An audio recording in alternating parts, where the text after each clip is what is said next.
Welcome to another tutorial video. I'm going to show you how to generate QR codes for your materials and products.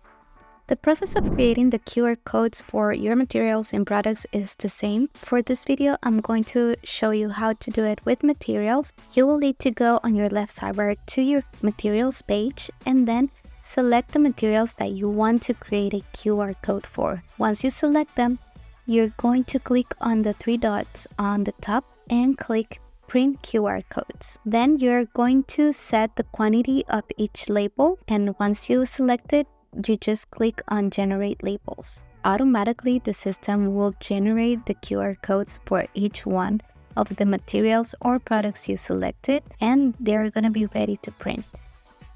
Once they are ready, you can scan each QR code with your phone, and it would automatically take you to the materials card details. And this is how you can generate QR codes for your products and materials in Inventora.